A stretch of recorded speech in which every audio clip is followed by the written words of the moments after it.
El Ministerio Internacional Nueva Vida en Cristo presenta Momentos de Reflexión, un mensaje para su vida diaria, con el pastor Misael Ocampo Rivera. Bienvenidos. Hola amigos, cordialísimo saludo, bienvenidos a la reflexión en el día de hoy. El autor de los Hebreos en el capítulo 4 nos está hablando acerca del reposo. Y la reflexión anterior nos decía: si oyereis hoy su voz, no endurezcáis vuestros corazones. Continuamos, porque si Josué, el capítulo 4, versículo 8 de Hebreos, porque si Josué les hubiera dado el reposo, no hablaría pues de otro día. Por tanto queda un reposo para el pueblo de Dios, porque el que ha entrado en su reposo también ha reposado de sus obras como Dios de las suyas. Procuremos pues entrar en aquel reposo para que ninguno caiga en semejante ejemplo de desobediencia. El reposo al que se estaba refiriendo el autor de Hebreos, relacionado con el pueblo de Israel en el desierto, tenía que ver con la travesía, descansar de esa travesía de 40 años, desde Egipto hasta la tierra prometida, hasta la tierra de Canaán. Así que les prometía el reposo en la tierra nueva, que iba a ser propiedad de ellos, que ellos iban a entrar a tomarla, a despojar los pueblos y naciones que estaban al interior de Canaán, para luego tomar posesión de ella, y así reposarían. Procuremos pues entrar en aquel reposo para que ninguno caiga en semejante ejemplo de desobediencia. Pero ya hacia el Nuevo Testamento, hacia el Nuevo Pacto, hacia la Iglesia de Cristo Jesús, después de la obra redentora de Cristo en la cruz del Calvario, no está hablando necesariamente de un día de la semana, del día de reposo que se hablaba en el Antiguo Testamento bajo la ley, que era el séptimo día, el día sábado. Ya no se está refiriendo ahora a un día, ni se está refiriendo a un lugar geográfico aquí sobre la tierra. Está hablando de un reposo eterno. Está hablando de un reposo del que podemos nosotros recibir toda gracia, todo poder, toda unción y toda fuerza que viene de Dios, porque al ser introducidos en el reino de Dios, entonces Él nos libera de toda culpabilidad del pecado, de toda obra de iniquidad, de todo pensamiento y de todo aquello que no le agrada a Él. Y por ende, al entrar en el reino de Dios, entramos en ese reposo y ese descanso, porque ya el peso del pecado desaparece en la medida que lo aceptamos a Él en nuestra mente y en nuestro corazón, y Él transforma por completo nuestra manera de vivir. De manera que ya no vivimos entonces para nuestros deseos, ya no vivimos para el pecado, ya no vivimos para complacer nuestra carne y nuestros deseos del pecado o de pecar. Más adelante, cuando lleguemos a la epístola de Juan, encontraremos que él se refiere a este tema ampliamente. Procuremos pues entrar en aquel reposo para que ninguno caiga en semejante ejemplo de desobediencia, porque la palabra de Dios es viva y eficaz y más cortante que toda espada de filos, penetra hasta partir el alma y el espíritu, las coyunturas y los tuétanos, y discierne los pensamientos y las intenciones del corazón. Y no hay cosa creada que no sea manifiesta en su presencia, antes bien todas las cosas están desnudas y abiertas a los ojos de quien tenemos que dar cuenta. Entonces aquí, cuando nos está hablando a nosotros de esta palabra, que tiene que ver exactamente con el ejemplo que se da acerca de la Escritura, espada de dos filos, mientras que la palabra de Dios suministra consuelo y alimento espiritual a los que creen, también es un instrumento de juicio y de ejecución para los que no se han encomendado a Jesucristo. Algunos de los hebreos solo aparentaban pertenecer a Cristo y en parte estaban persuadidos en su intelecto, pero en lo más profundo de su ser no estaban comprometidos con Él. La palabra de Dios pondría al descubierto la superficialidad de sus creencias e incluso de sus intenciones falsas. Hay personas con las que nos estamos encontrando diariamente que ellos dicen: yo leo la Biblia y yo oro todos los días antes de salir al trabajo. Y pareciera una práctica espiritual muy buena, ¿verdad? Pero tengo aquí un ejemplo que ha venido a mi mente. Vamos en el campo de la educación y del estudio y vamos a ver dos estudiantes. Hay un estudiante que va y se matricula para cursar el año lectivo escolar.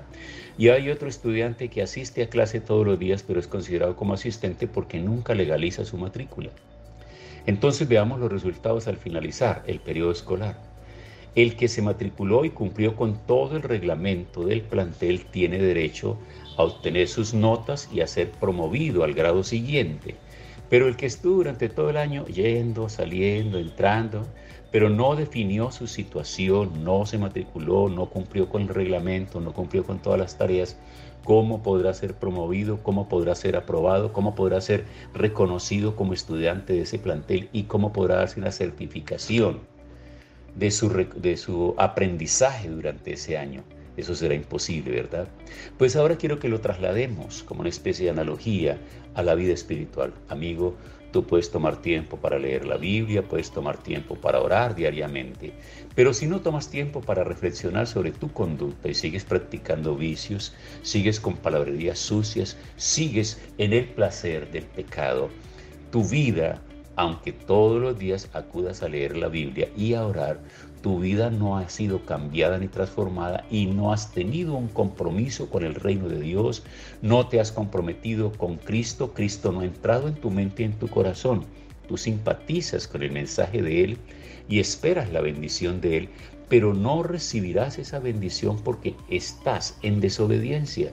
Solo estás buscando beneficios sin renunciar a tu vida anterior, a tu vida de placeres, de vicios y de cosas que no agradan a Dios y que obviamente están enlistadas en la palabra, que tienen que ser transformadas y cambiadas. Entonces lo que está hablando aquí de la palabra es que en la palabra de Dios, que es como una espada de dos filos, viene para traer convicción y descubrir la superficialidad de las creencias e incluso de las intenciones falsas que pueda tener cada persona. Cuando dice partir el alma y el espíritu, estos términos no describen dos entidades separadas así, como los pensamientos y las intenciones. Tampoco lo son, sino que se emplean como si uno dijera corazón y alma, con el fin de expresar la totalidad de la persona. En otro pasaje, estos dos términos son intercambiables y se usan para describir la parte inmaterial del ser humano, de su persona interna e interior.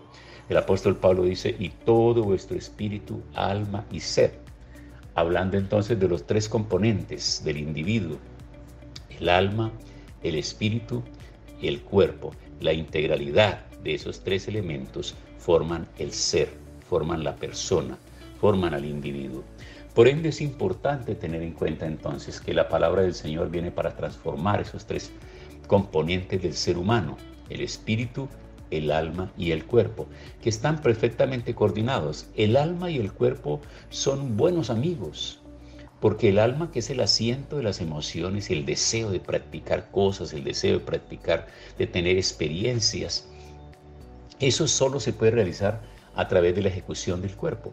Entonces, el alma motiva al cuerpo y el cuerpo recibe esa motivación y ese placer en la medida que disfruta aquello que hace. Pero el espíritu a veces está triste y acongojado y afligido porque el espíritu está en comunión con Dios y no recibe, no acepta eso que no está bien. Esa es la razón por la cual el espíritu, una vez que se ha conectado, el espíritu humano, una vez que se ha conectado con el espíritu de Dios, trae esa revelación de la palabra a la mente y al corazón del ser humano, de ese hombre que ha entrado al reino de Dios, de esa mujer que ahora forma parte del reino de Dios. Entonces, cuando el alma y el cuerpo se unen para continuar pecando, practicando todo aquello que correspondió a esa vieja naturaleza y a esa vieja vida, obviamente que trae aflicción y angustia al espíritu. Y en otra parte el apóstol Pablo está diciendo que no apaguemos el espíritu, que no entristezcamos el espíritu de Dios que está en nosotros y que está en conexión con el espíritu humano para traer esa revelación de la palabra. Entonces, no hay cosa creada que no sea manifiesta en su presencia, antes bien todas las cosas están desnudas y abiertas a los ojos de aquel a quien tenemos que dar cuenta. Pero luego sigue diciendo en el versículo 14 del capítulo 4 de Hebreos, por tanto, teniendo un gran sumo sacerdote que traspasó los cielos, Jesús, el Hijo de Dios, retengamos nuestra profesión. ¿Y cuál profesión? No se está refiriendo al oficio, aquello por lo cual te graduaste, esos títulos, esos doctorados, esa profesión de la cual devengas y obtienes tu salario. No, está declarando esta profesión de que ver con que profesas la fe de Cristo, has aceptado la palabra, ahora estás profesando el camino del Señor, estás declarando que hay un nuevo estilo de vida. Porque no tenemos un sumo sacerdote que no pueda compadecerse de nuestras debilidades, sino uno que fue tentado en todo según nuestra semejanza, pero sin pecado. Y luego viene una recomendación. Acerquémonos pues confiadamente al trono de la gracia para alcanzar misericordia y hallar gracia para el oportuno socorro. Este versículo me parece a mí una llave muy importante de la fe, porque tenemos que acercarnos a Dios, más adelante dirá, en plena certidumbre de fe de que le hallamos. Que si nos postramos delante de Él, que si levantamos nuestra oración, que si levantamos nuestro corazón delante de Él, que si nos humillamos y confesamos nuestros pecados, si confesamos nuestras peticiones y nuestras necesidades, es obvio que Él va a tener misericordia de nosotros y nos va a ayudar. Por eso dice, acerquémonos pues confiadamente al trono de la gracia, donde está sentado el Dios Padre, para alcanzar misericordia y hallar gracia para el oportuno socorro. ¿Cuándo será el oportuno socorro? En el momento cuando más lo necesito. Yo relaciono esto, me imagino que esto es algo similar, así como cuando tú tienes dinero en tu cuenta y entonces te acercas con tu tarjeta y la metes en el cajero automático y digitas la clave y dices cuánta cantidad de dinero quieres obtener. E inmediatamente, si la solicitud de la cantidad de dinero corresponde a los fondos que tienes, no hay problema para que el cajero te entregue ese dinero. Pues bien, si te acercas al Señor en oración con humildad, si eres obediente a la palabra del Señor, lo obvio de todo esto será que al acercarte al Señor, entonces vas a obtener esa gracia y vas a hallar gracia para el momento de la mayor necesidad que tú tengas. Entonces, acercarnos al Señor vale la pena.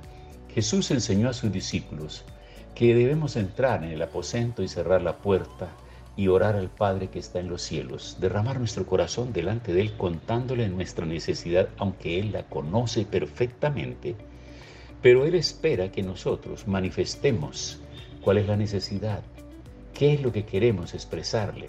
Hay que empezar expresando gratitud y reconocimiento a lo que Él es y a lo que Él hace. Posteriormente adorarlo y bendecirlo y luego presentar nuestra petición, nuestra acción de gracias, nuestra oración por la necesidad que tenemos. Nos está garantizando la palabra que nos acerquemos confiadamente al trono de la gracia. No puedes acercarte al Señor con dudas, no puedes acercarte al Señor con temor, pensando que Él no te va a oír y no te va a responder. Bueno, entonces así cerramos el capítulo 4 de Hebreos y quiero invitarlos para que oremos, precisamente para que nos acerquemos al trono de la gracia. ¿Tienes alguna petición, alguna necesidad por la que quieres que oremos? Pues este es un momento para hacerlo, buen momento, hagámoslo. Padre nuestro que estás en los cielos y que estás aquí con nosotros, eres oyente silencioso de esta oración. Mira a cada persona que en el lugar donde está escuchando esta reflexión ahora eleva su corazón delante de ti para presentar su petición que tiene. Algunos están solicitando salud para sus enfermos, otros están solicitando economía, recursos para sus necesidades, otros están pidiendo protección para sus viajes, otros están pidiendo orientación y gracia en el quehacer de la vida diaria. En este día te damos gracias porque tú eres fuente de bendición para cada uno de nosotros y nos acercamos confiadamente que tú escucharás esta oración y nos responderás. En el nombre de Cristo Jesús. Amén. Hemos disfrutado de un gran momento de reflexión con el pastor Misael Ocampo Rivera. Un mensaje lleno de amor, esperanza y felicidad para tu vida. Los invitamos a compartir este mensaje con sus amistades y en sus redes sociales. Búsquenos en YouTube y Facebook como Ministerio Internacional Nueva Vida en Cristo y en Instagram como @MinInternacional Nueva Vida. Momentos de reflexión.